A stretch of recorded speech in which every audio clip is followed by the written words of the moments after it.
Bonjour, aujourd'hui une vidéo qui traite d'un sujet qui nous intéresse beaucoup, en tout cas les participants aux chasses au trésor. Ce sujet, c'est la précision. La question de précision n'est souvent pas abordée de la même façon suivant les types de joueurs, les caractères, les références qui sont les leurs, ce qu'ils acceptent, ce qu'ils tolèrent en termes de précision. Ce n'est pas toujours la même chose d'un joueur à l'autre. Donc nous allons aborder des exemples généraux sur ces notions de précision. Le premier exemple sera celui de ce calcul, de cette addition 3 plus 1 plus 4 plus 1 plus 5. Alors, certains vont trouver cela évident, d'autres vont faire le calcul en se disant eh bien, le résultat est 14.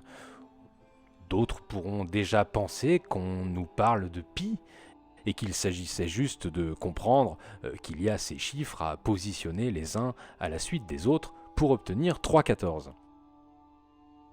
Ensuite, l'énigme est augmentée de cette phrase « ajouter les zéros comme il faut » pour un résultat rigolo. Nous sommes donc confrontés à une nouvelle problématique. Il y a des zéros qu'il faudrait ajouter, mais nous ne sommes pas en mesure de déterminer leur nombre. Cependant, en utilisant ces zéros, en les manipulant de la bonne façon, nous pourrions obtenir un résultat rigolo. Je vous invite à faire pause pour résoudre vous-même cette énigme. La solution arrive immédiatement.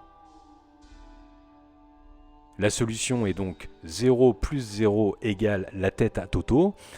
L'addition nous évoque 3, 14, 15, qui est le début de ce nombre pi, qui m'évoque immédiatement l'idée de cercle. Si j'utilise des zéros, je vais obtenir un résultat rigolo. Donc je vais proposer une nouvelle addition entre deux zéros et obtenir un résultat bien centré qui m'offre cette magnifique tête de Toto que nous connaissons tous. Voilà pour ce premier exemple.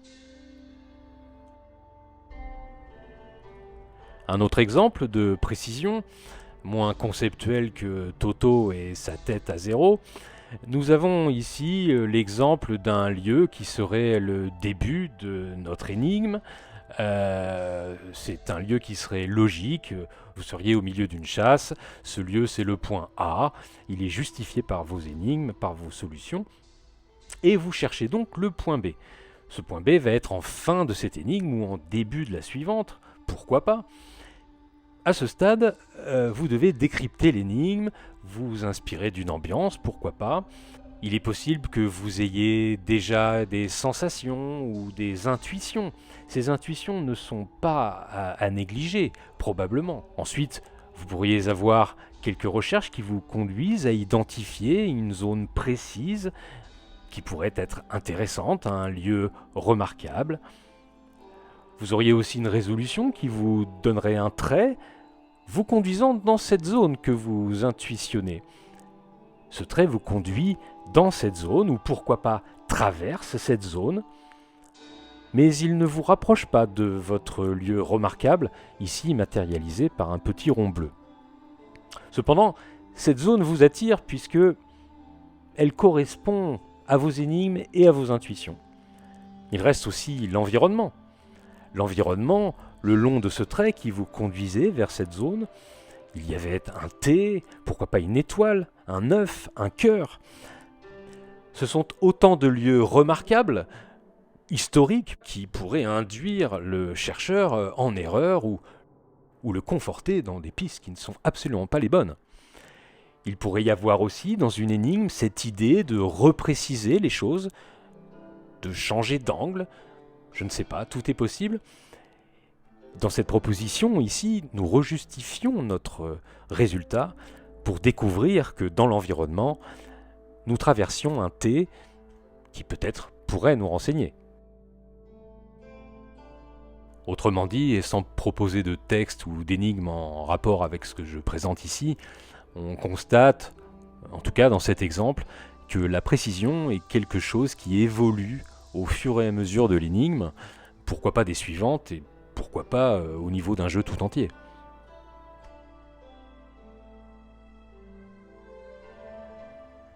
Pour l'exemple suivant, j'ai choisi de rédiger une énigme avec cette dynamique de direction, de distance, etc. Donc voilà, j'ai pris l'exemple de la ville de Foix, qui serait notre point de départ, disons le point final de l'énigme précédente par exemple. Donc nous sommes à Foix, ça c'est certain, et voici l'énigme. Tu progresseras en longeant l'araignée, la bête a les pattes bien ancrées, on la voit quand on recule, ses pattes sont de vrais tentacules, elle n'a peut-être pas 8 pattes, mais peu importe, elle est teintée. Les traits est l'araignée, alors comptez pour mesure, trouvez. La 26e capitale te donnera la direction sur 10,56 mesures, mais en chemin, tu as rendez-vous avec celle qui pourra le mieux te suggérer. 2 points. Et là, on a une liste, une grande liste de villes, et de capitales du monde. Ce sont donc les seuls éléments que nous avons, en sachant que nous partons de la ville de Foix. Il est temps de faire pause, puisque la solution arrive immédiatement.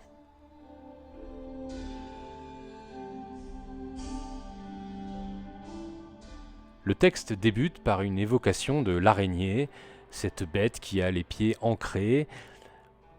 On nous parle de ses pattes, et elle n'en a pas 8, peu importe, elle est teintée. Ce qui compte, c'est qu'elle est teintée quand même. Elle est lettrée également. Alors il faut compter pour mesure trouvée. À ce stade, je suis à Foix, donc je vais chercher dans la ville de Foix, que ce soit un musée, une bibliothèque, un Wikipédia, un auteur, bref, je vais chercher des références autour d'une araignée, avec des pattes bien ancrées, etc. etc. C'est là le jeu du chercheur, finalement, de passer du temps à explorer des pistes, à s'inspirer, à prendre plaisir, c'est certain. Mais il ne s'agit ici que de la première partie de l'énigme. La seconde partie nous dit que la 26e capitale donnera la direction sur tant de mesures, etc. etc. On va avoir un rendez-vous avec quelqu'un, une personne, une femme apparemment, qui pourra le mieux nous suggérer. Les 2 points à la suite du mot suggérer ouvrent sur un nouveau monde, sur une nouvelle étape, une succession de villes donc, où il y a des villes communes, des villes, même des grandes villes, mais il y a aussi des capitales. On nous parle bien d'une 26e capitale à trouver. J'ai donc envie de rechercher dans toutes ces villes lesquelles sont des capitales et laquelle serait la 26e, puisqu'elle me donnera la direction. La direction à partir de Foix, peut-être une direction où je vais rencontrer la fameuse araignée. Cette simple réflexion me fait remettre en perspective ce que j'aurais pu chercher, fouiller, gratter sur la ville de Foix et qui ne m'aurait donné aucun résultat probant. D'autant plus qu'il y a un élément qui invalide le fait de chercher une araignée au cœur de Foix. C'est le fait que je la rencontrerai en progressant. Donc probablement sur mon chemin dès lors que j'aurai quitté la ville de Foix. Alors effectivement, je reprends la liste des villes et je découvre que la 26e capitale est la ville de Dakar. Je tente le coup, 2 fois, je me dirige sur Dakar. Est-ce que ceci est concluant ? Est-ce que ceci m'apportera des nouvelles informations par rapport à l'énigme ? Par rapport à ce qui se situe au début de l'énigme, la fameuse araignée à 8 pattes, qui a les pattes bien ancrées, mais on ne se soucie guère de son nombre de pattes, etc. etc., etc. J'ai beau chercher, je ne trouve rien sur Dakar. Soyons précis, je ne trouve rien parce que je trouve tout. Évidemment que sur une capitale de cette dimension, je vais retrouver des millions de pistes possibles qui pourraient expliquer une araignée, l'apparition d'une araignée, l'utilisation d'une araignée, la localisation d'une araignée, même avec une patte, 2 ou 3. Donc, très compliqué de valider Dakar. Je reviens donc en arrière. Ma dernière étape, c'est l'étude de ce texte, des villes, des capitales aussi. Je m'étais arrêté à cette idée, mais finalement, je constate qu'elles sont toutes écrites en lettres capitales.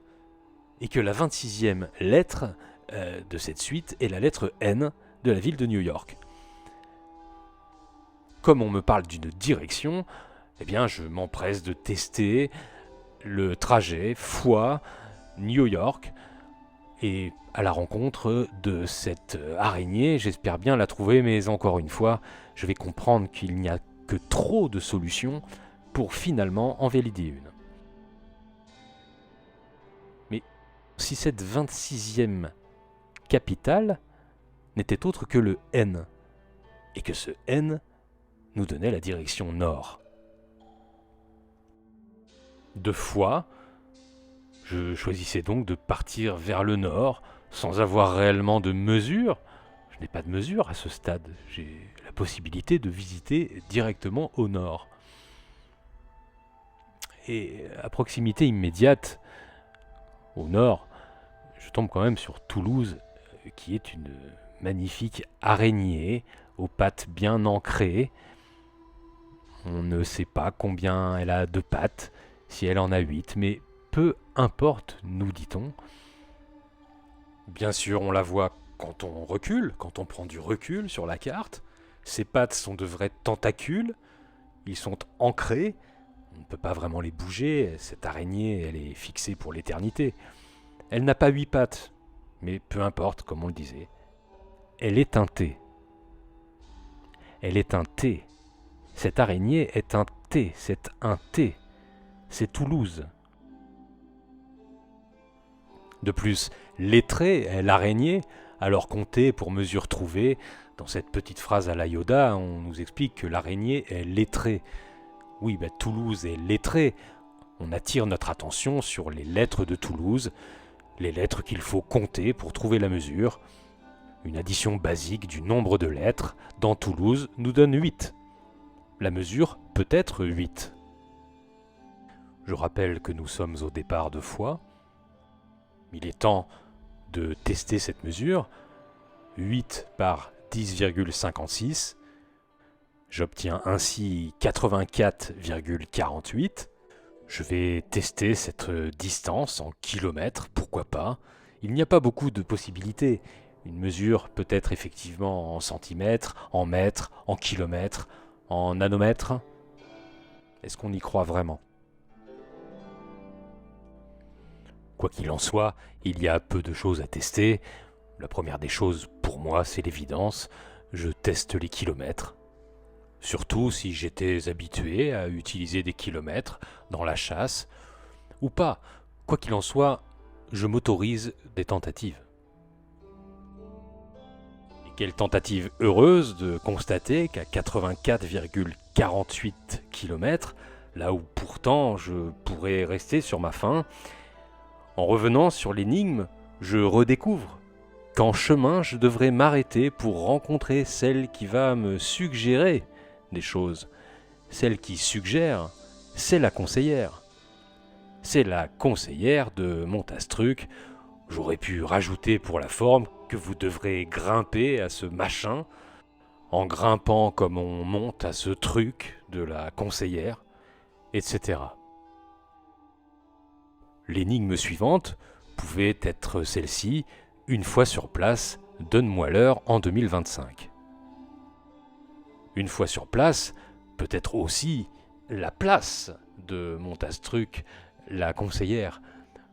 Si le recul m'avait offert l'araignée, peut-être que le zoom précis peut me donner l'heure en 2025, l'heure de cette photo de Google Earth qui en 2025 me renseigne sur l'heure présente sur l'horloge de cette église.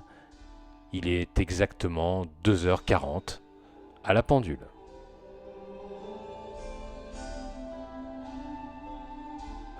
Pour finir cette vidéo, je voudrais rendre hommage à tous les passionnés les plus acharnés de la précision. Nous allons aborder ici une vision de la précision magique. Accrochez-vous, la précision, ce doit être précis, n'est-ce pas ? Ça doit être aussi sion, puisque en précision, nous avons donc ici quelque chose de très précis. Il faudrait donc relier précis à Sion pour obtenir une vraie précision. Mais il y a peut-être plusieurs précis, plusieurs Sions. Alors si un élément supplémentaire m'informait que sur le chemin de la précision, je trouverais ou rencontrerais le Canada, cette ville de Montréal, située sur le trajet, me paraît être un élément confirmateur satisfaisant.